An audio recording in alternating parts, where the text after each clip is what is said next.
Bonsoir à toutes et à tous, heureuse de vous retrouver cet après-midi pour faire le tour de l'actualité internationale. Au sommet de cette édition, en Afrique, crise politique en Guinée-Bissau, où l'armée affirme avoir pris le contrôle du pays. En Asie, un incendie géant ravage un complexe résidentiel à Hong Kong avec un bilan humain. Aux États-Unis, une fusillade a fait 2 blessés à Washington, près de la Maison-Blanche. Tu viens d'avoir le bac ou tu veux te reconvertir dans un domaine d'avenir, faire le choix du numérique et rejoindre l'école supérieure d'administration, d'économie, de journalisme et des métiers de l'audiovisuel, ESAE. De nouvelles filières sont disponibles dès cette rentrée: informatique et multimédia, informatique industrielle et maintenance, réseau informatique et télécommunications, système informatique et logiciel, sans oublier les filières initiales: administration générale, administration des finances, administration des affaires, sciences juridiques, sciences économiques, sciences de gestion, journalisme et métiers de l'audiovisuel. ESAE est disponible sur 4 sites: Cotonou-Badjoumendé, Cotonou-Akpakpa, Abomey-Calavi et Parakou. Pourquoi choisir l'ESAE? Des formations conçues pour le marché de l'emploi, des enseignants expérimentés et passionnés, des infrastructures modernes avec équipement de pointe, des opportunités de stage et d'emploi garanties. Les inscriptions sont en cours et les places sont limitées. Ne rate pas ta chance, donne vie à tes ambitions avec l'ESAE. Contacte-nous vite par appel ou par WhatsApp au 01 98 98 14 00 ou via email scolarité@esae.bj et visite notre site web www.esae.bj. Ton futur commence maintenant avec l'ESAE. Tu investis dans un avenir professionnel, concret et sécurisé. ESAE, l'excellence à un nom. Mesdames et messieurs, rebonsoir, bienvenue dans cette édition. Comme je l'annonçais en titre, en Guinée-Bissau, une nouvelle crise politique secoue le pays. Alors que les résultats des élections présidentielles et législatives organisées dimanche étaient attendus, l'armée affirme avoir pris le contrôle total du pays. Les militaires ont annoncé la suspension du processus électoral et la fermeture des frontières, laissant la population dans l'incertitude. Image France 24.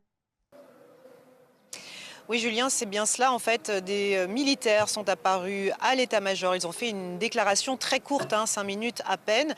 Et ils annoncent qu'un haut commandement militaire pour la restauration de l'ordre, c'est comme ça qu'ils l'ont nommé, prend le pouvoir jusqu'à nouvel ordre. Ils suspendent donc le processus électoral, également toutes les émissions radio politiques à caractère politique. Et ils demandent à la population de rester calme et toutes les frontières sont désormais fermé.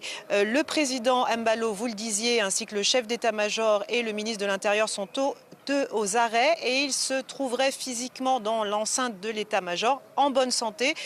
C'est ce qu'a précisé d'ailleurs le président Embalo qui a pu parler avec plusieurs médias. Alors pourquoi ce coup de force de l'armée? Ils n'ont pas invoqué de raison lors de cette courte déclaration. En tout cas, Bissau, la capitale, est de nouveau calme, plus de tirs entendus ces dernières heures. Cela se passait plutôt en début d'après-midi quand il y a eu les premiers coups de feu. Il y a des soldats qui patrouillent surtout en centre-ville et des hommes postés à tous les axes stratégiques du centre-ville, c'est-à-dire aux abords de l'état-major. Et le quartier de la commission nationale électorale est également bouclé à l'heure où je vous parle. Donc ces événements interviennent donc à la veille de la publication officielle des résultats provisoires qui devaient avoir lieu demain jeudi par la commission nationale électorale, et après que les deux candidats favoris, ce qui ressemblait à un duel en fait pendant ces élections, et bien que les deux camps aient annoncé tous deux leur victoire. Au Kenya, le gouvernement conteste la décision d'une cour régionale ayant suspendu l'application de son accord commercial avec l'Union européenne. Cette suspension menace plus de 1,5 milliard de dollars d'échanges commerciaux et pourrait avoir des conséquences économiques importantes pour le pays. Séquence Africa News. Le Kenya entre dans une bataille juridique cruciale après la suspension de son accord commercial avec l'Union européenne. La décision émane de la Cour de justice d'Afrique de l'Est saisie par une ONG qui estime que l'accord violerait certaines règles du marché commun de la communauté d'Afrique de l'Est dont le Kenya fait partie. Pour Nairobi, l'enjeu est immense. Plus d'1,5 milliard d'exportations annuelles vers l'Europe dépendent de ce partenariat. Le ministre du Commerce, Lee Kinyanjui, a engagé une procédure d'appel visant à faire annuler l'injonction de la Cour, qualifiant l'accord de bouée de sauvetage pour de nombreuses filières kenyanes. Le gouvernement assure que les échanges avec l'Union européenne se poursuivront et qu'il œuvre à garantir la stabilité des relations commerciales.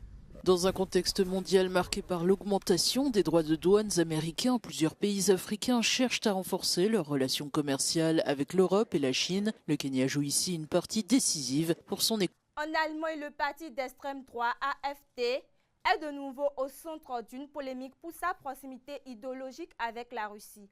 Lors d'un débat parlementaire à Berlin mercredi 26 novembre, la coprésidente du parti, Alice Weidel, a été critiquée pour avoir défendu le parti comme porteur d'un dialogue possible avec Moscou et avec les États-Unis, citant Donald Trump comme porteur d'espoir pour la paix.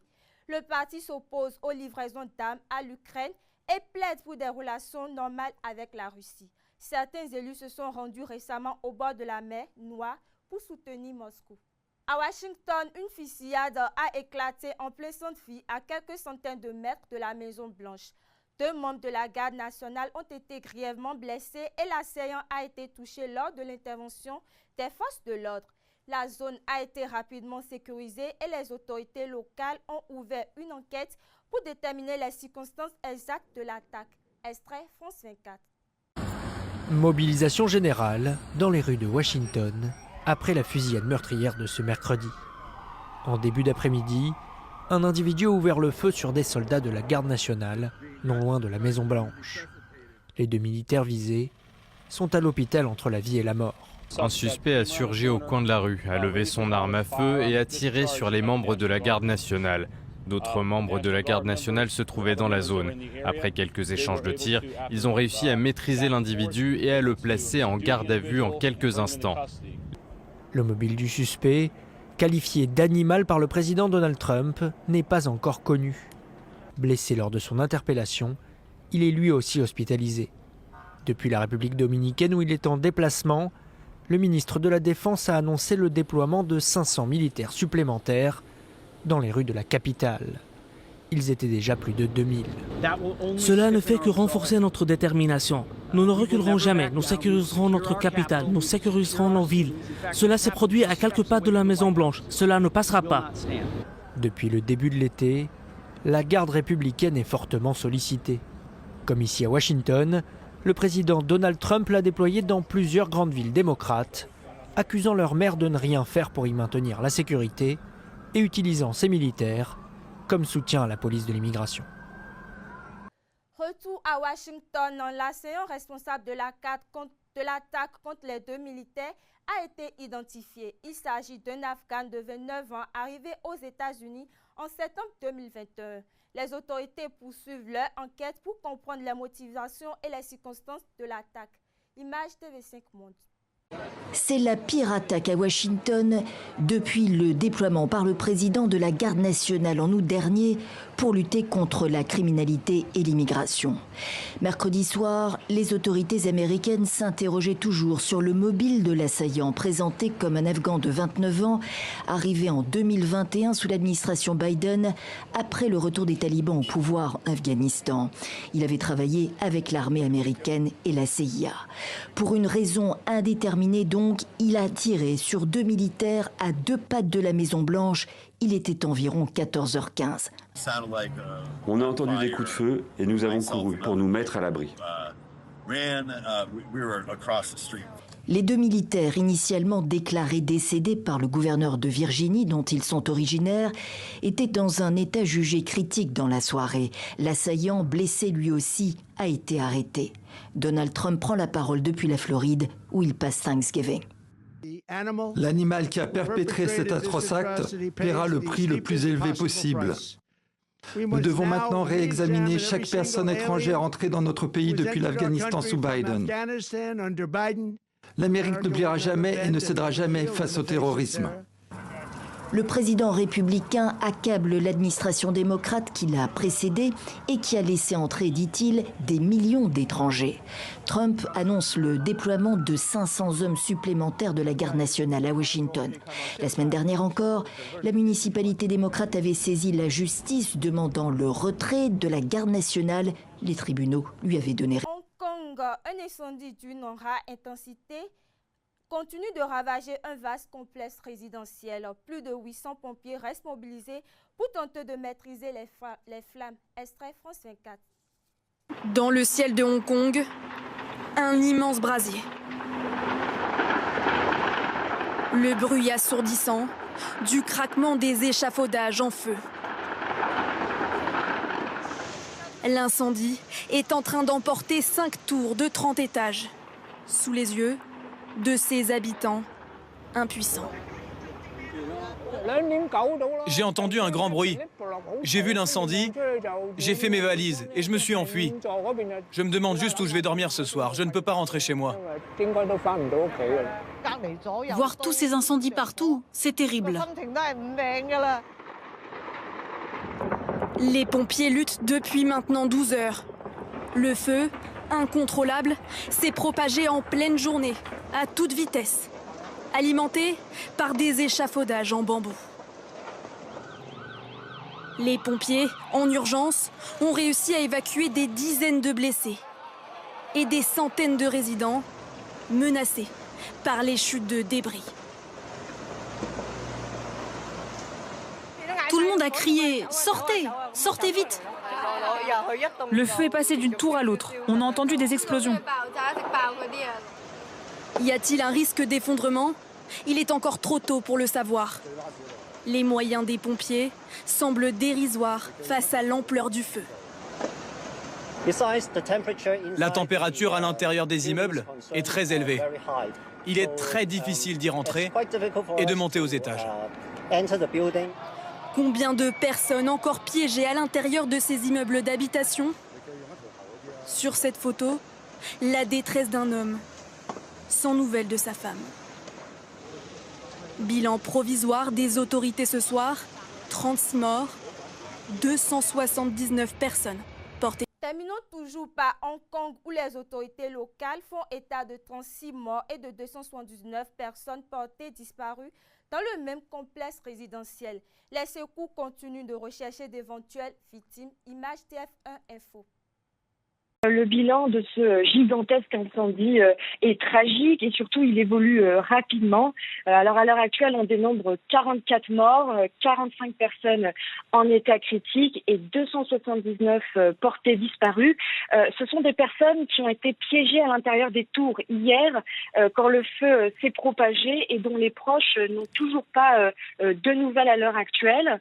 Alors sur les lieux, plus de 800 pompiers sont mobilisés actuellement pour essayer d'éteindre ce feu qui est toujours en cours, je le précise, même si les autorités ont signalé ce matin qu'une partie de cet incendie a été maîtrisée, notamment sur 4 tours.